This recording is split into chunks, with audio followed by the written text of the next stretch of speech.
starts in Germany, my home. Me and my family could not take how unbearable the overpopulation was.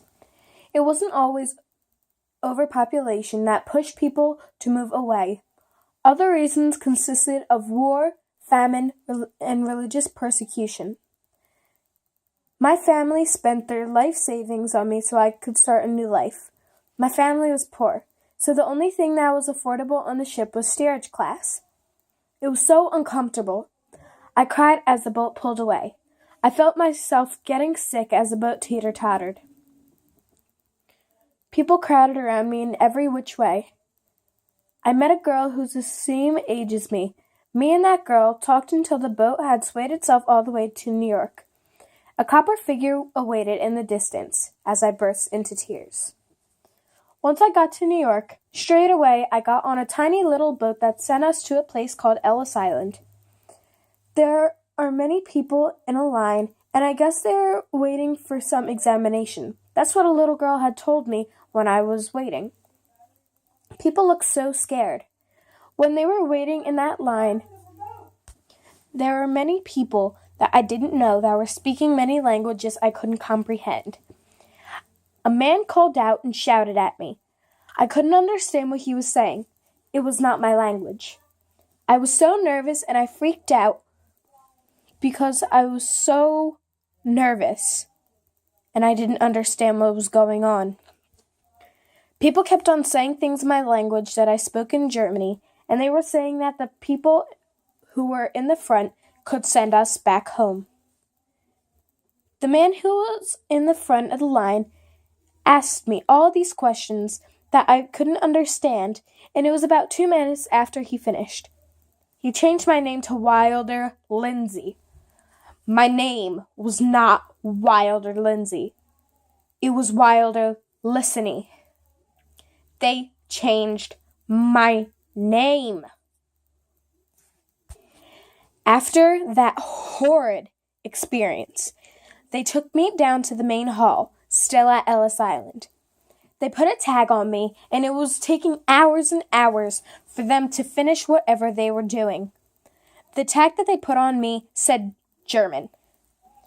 They had a piece of chalk, and they wrote an X with a circle around it on the person behind me.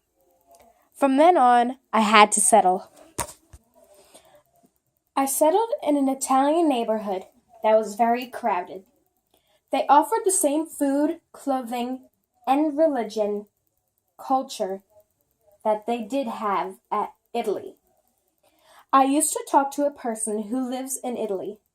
She was my friend till she moved. She told me about Italy all over letters. It took me years to get some of the letters because the shipping was so poor and because the distance between us was so far. Over all those letters, she told me about Italy, and I learned how to speak some of the language. So, when I got to that Italian neighborhood, I already knew what it actually was like in Italy. It was like a mini Italy inside of America. However, living in these neighborhoods segregated me and my fellow neighbors of the rest of America. It allowed the rest of America to retain their prejudice and stereotypes.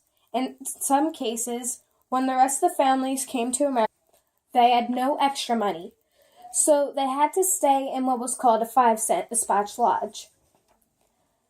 These areas of land were very uncomfortable and crowded and could also be life-threatening.